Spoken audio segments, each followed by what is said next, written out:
অবশেষে মুখোশ খুলে গেল রাজনীতির সেই ভয়ঙ্কর অন্ধকারের। এতদিন যা ছিল শুধুই গুঞ্জন, তা আজ পরিণত হল নিরেট বাস্তবে।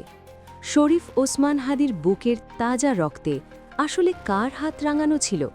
বন্দুকের ট্রিগার চেপেছিল ফয়সাল, কিন্তু সেই বন্দুকের নিশানা ঠিক করে দিয়েছিল আসলে কে? আজ মিন্টু রোডের মিডিয়া সেন্টারের ডিবি পুলিশ যে বোমা ফাটালেন, তাতে শিউরে উঠেছে পুরো দেশ। ১৭ জনের এক কিলিং স্কোয়াড। এই স্কোয়াডের নেপথ্য নায়ক বা তথাকথিত মাস্টারমাইন্ড হিসেবে যার নাম উঠে এলো, তা শুনলে আপনি বিশ্বাস করতে চাইবেন না।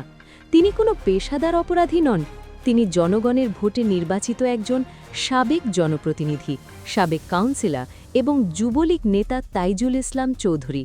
চলুন তাহলে আলোচনা করা যাক সেই ১৭ জনের চার্জশিট, যা বাংলাদেশের রাজনৈতিক দুর্বৃত্তায়নের এক দালিলিক প্রমাণ। আজকের এই গভীর বিশ্লেষণে আমরা ব্যবচ্ছেদ করব সেই ১৭ জন আসামির তালিকা, যারা এই নাটকীয় হত্যাযজ্ঞের সাথে জড়িত ছিলেন।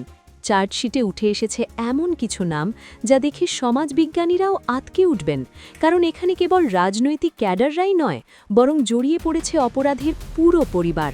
বাবা, মা, স্ত্রী, এমনকি শালক, সবাই মিলে কিভাবে একজন খুনিকে রক্ষার চেষ্টা করেছে তা আজ জাতির সামনে উন্মোচিত।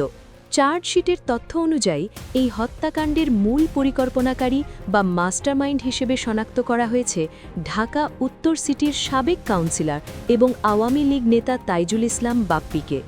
বাপ্পি কেবল নির্দেশনাই দেননি, তিনি নিশ্চিত করেছিলেন যেন হাদির মুখ চিরতরে বন্ধ করে দেওয়া হয়।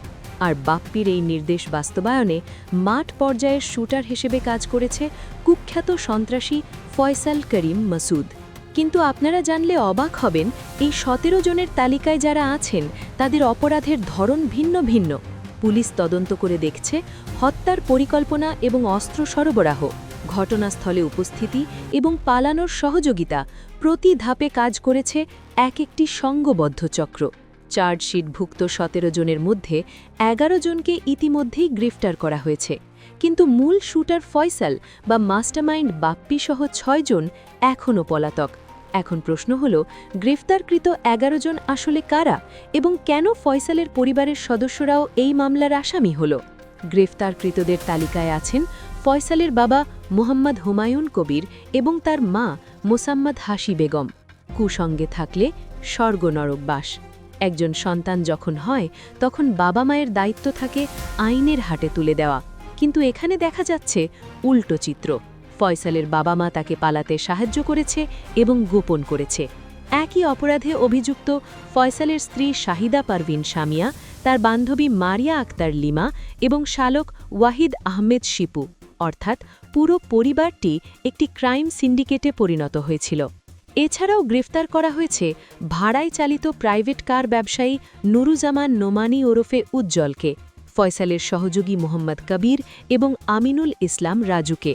তদন্তে উঠে এসেছে হাদিকে হত্যার পর ফয়সালের নিরাপদে সীমান্ত পার করে দেওয়ার জন্য কাজ করেছে একটি বিশেষ চক্র। সেই চক্রের সদস্য সিভিয়ন দিউ এবং সঞ্জয় চিসিম, যারা ফয়সালকে ভারতে পালাতে সহায়তা করেছিল, তাদেরকেও গ্রেফতার করা হয়েছে। কিন্তু আসল উদ্বেগ এবং আতঙ্ক এখনও রয়েছে ওই পলাতক ৬ জনকে ঘিরে। মাস্টারমাইন্ড বাপ্পি এবং তার শুটার ফয়সাল যদি ধরা না পড়ে, তবে এই বিচার প্রক্রিয়া কি আসলেই পূর্ণতা পাবে? এবং এই পলাতক আসামিদের প্রোফাইল বিশ্লেষণ করলে আর কি ভয়াবহ তথ্য ফিরে আসতে পারে? সেই বিস্তারিত আলোচনা এবং মামলার ভবিষ্যৎ নিয়েই চলুন আলোচনা করা যাক। আমরা আলোচনার ঠিক এই পর্যায়ে এসে দৃষ্টি ফেরাতে চাই মামলার সবচেয়ে উদ্বেগজনক দিকটির দিকে। চার্জশিট জমা দেওয়া হয়েছে ঠিকই, কিন্তু মূল অপরাধীরা এখনও ধরাছোঁয়ার বাইরে। পুলিশের খাতায় এখন মোস্ট ওয়ান্টেড বা ফেরারি আসামি হিসেবে চিহ্নিত করা হয়েছে ৬ জনকে। কেরা তারা? মাস্টারমাইন্ড তাইজুল ইসলাম বাপ্পি, শুটার ফয়সাল, আলমগীর, জেসমিন এবং মুক্তি। অপরাধীরা হয়তো ভেবেছিল তারা পালিয়ে বেঁচে যেতে পারবে, কিন্তু আইনের জাল যে কতদূর তা তারা কল্পনাও করতে পারেননি। বিশেষ করে মূল পরিকল্পনাকারী বাপ্পির বিষয়টি আমাদের ভাবিয়ে তোলে। একজন নির্বাচিত জনপ্রতিনিধি বা কাউন্সিলর হয়ে তিনি এমন এক জঘন্য হত্যাকাণ্ডের নীল নকশা আঁকতে পারেন। তদন্তে উঠে এসেছে বাপ্পি কেবল নির্দেশই দেননি, তিনি কিলিং মিশনের প্রতিটি ধাপ মনিটর করছেন। তিনি নিশ্চিত করতে চেয়েছেন যেন হাদির মৃত্যু নিয়ে কোনো সংশয় না থাকে। বাপ্পি এবং তার সহযোগীরা এখন পলাতক, কিন্তু প্রশ্ন হল, তারা কি দেশের ভেতরে ঘাপটি মেরে আছে, নাকি ফয়সালের মতো তারাও সীমান্ত পাড়ি দিয়ে প্রতিবেশী কোনো দেশে আশ্রয় নিয়েছে? এই প্রশ্নের উত্তর খোঁজা এখন গোয়েন্দা পুলিশের জন্য সবচেয়ে বড় চ্যালেঞ্জ। এবার আসা যাক সেই আলোচিত ভিডিও বার্তাটি প্রসঙ্গে, যা গত কয়েকদিন ধরে সোশ্যাল মিডিয়ায় ভাইরাল। মূল শুটার ফয়সাল একটি ভিডিও বার্তায় নিজেকে নির্দোষ দাবি করেছিলেন। অনেকে ধারণা করেছিলেন ভিডিওটি হয়তো এআই বা কৃত্রিম বুদ্ধিমত্তা দিয়ে তৈরি করা হয়েছে, কিন্তু ডিবি পুলিশ আজ ধোঁয়াশা পুরোপুরি পরিষ্কার করে দিয়েছে। অতিরিক্ত পুলিশ কমিশনার মোহাম্মদ শফিকুল ইসলাম নিশ্চিত করেছেন যে ভিডিওটি এআই দিয়ে তৈরি করা নয়। ভিডিওর ওই ব্যক্তির রক্ত মাংসের ফয়সাল করিম নিজেই। কিন্তু এখানে একটি বড় কিন্তু আছে। ভিডিওটি আসল হলেও ফয়সালের মুখের কথাগুলো ছিল ডাহা মিথ্যা এবং সাজানো। এটা ছিল তদন্তকে ভিন্ন খাতে প্রবাহিত করার বা উদরপিণ্ডি বুধর ঘাড়ে চাপিয়ে দেওয়ার একটি অপকৌশল মাত্র। পুলিশের কাছে থাকা সিসিটিভি ফুটেজ এবং টেকনোলজিক্যাল এভিডেন্স প্রমাণ করে যে ফয়সাল নিজেই গুলি চালিয়েছিল। নিজের অপরাধ ঢাকতে তিনি এখন সাইবার স্পেস ব্যবহার করে মানুষের সহানুভূতি আদায়ের চেষ্টা করছেন। বলা যেতে পারে ডুবন্ত মানুষের খড়কুটো আঁকড়ে ধরার চেষ্টা। তবে আশার কথা হল, বর্তমান অন্তর্বর্তীকালীন সরকার এই বিচার নিয়ে অত্যন্ত কঠোর অবস্থানে রয়েছে। স্বরাষ্ট্র উপদেষ্টা লেফটেন্যান্ট অবসরপ্রাপ্ত জাহাঙ্গীর আলম চৌধুরী দেশবাসীকে আশ্বস্ত করেছেন। তিনি স্পষ্টভাবে বলেছেন, উসমান হাদির হত্যার বিচার এই অন্তর্বর্তী সরকারের সময়েই শেষ হবে। এটি কোনো সাধারণ রাজনৈতিক প্রতিশ্রুতি নয়, এটি উসমান হাদির রক্তের প্রতি রাষ্ট্রের দায়বদ্ধতা। আসুন আমরা আরও এক ধাপ স্মরণ করি সেই মর্মান্তিক দিনগুলির কথা। 12 ডিসেম্বর দুপুরবেলা রাজধানীর পল্টনের ব্যস্ত রাস্তায় যখন গুলির শব্দে আকাশ বাতাস কেঁপে উঠল, তখন আসলে গুলিটি হাদির মাথায় লাগেনি। গুলি লেগেছিল বাংলাদেশের বিবেকের উপর, আমাদের স্বাধীনতার উপর। রক্তাক্ত হাদিকে প্রথমে নেওয়া হলো ঢাকা মেডিকেলে। সেখানে জটিল সার্জারি। পরিবার আশা ছাড়েনি।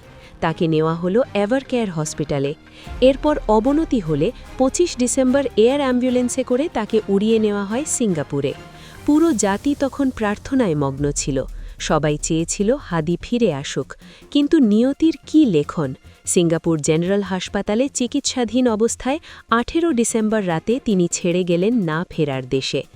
19 ডিসেম্বর রাতে যখন তাকে কফিনবন্দি করে মরদেহ ঢাকায় নিয়ে আসা হয়, তখন স্বজনদের আহাজারিতে আকাশ বাতাস ভারী হয়ে উঠেছিল। 20 ডিসেম্বর ময়নাতদন্ত শেষ করে তাকে দাফন করা হলো। কোথায় দাফন করা হলো?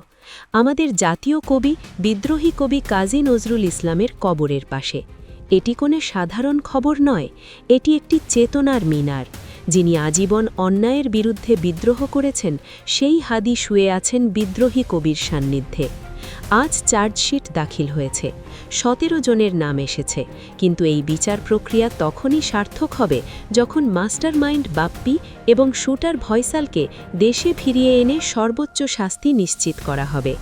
দিল্লিতে বিচার পাওয়া মানে বিচার না পাওয়ায় শামিল। তাই আমরা আশা করব কোনো দীর্ঘসূত্রিতা ছাড়াই দ্রুত বিচার ট্রাইব্যুনালে এই মামলার রায় কার্যকর করা হবে। ইনকালাব মঞ্চের মুখপাত্র হাদির এই আত্মত্যাগ যেন বৃথা না যায়। 17 জন আসামির প্রত্যেককে আইনের আওতায় এনে দৃষ্টান্ত স্থাপন করতে হবে, যাতে ভবিষ্যতে কেউ আর এই রাজনৈতিক প্রতিহিংসার বশবর্তী হয়ে এমন নাটকীয় হত্যাযজ্ঞ চালানোর সাহস না পায়। আমরা তাকিয়ে আছি আদালতের দিকে, তাকিয়ে আছি প্রশাসনের দিকে। আদালত তার বিচার বাংলার মাটিতে হবে ইনশাল্লাহ। প্রিয় দর্শক, আপনার কি মনে হয় এই সরকারের মেয়াদেই হাদি হত্যার বিচার সম্পূর্ণ করা সম্ভব? স্বরাষ্ট্র উপদেষ্টার আশ্বাসের প্রতি আপনি কি আস্থা রাখতে পারছেন? প্রিয় দর্শক, আপনারা কে কোথায় থেকে এই ভিডিওটি দেখছেন তা আমাদের কমেন্ট করে জানাতে ভুলবেন না। আপনার মতামত আমাদের কাছে খুবই গুরুত্বপূর্ণ। ভিডিও ভালো লাগে লাইক দিন এবং শেয়ার করুন। আর অবশ্যই খবর রূপান্তর চ্যানেলটি সাবস্ক্রাইব করুন। ধন্যবাদ।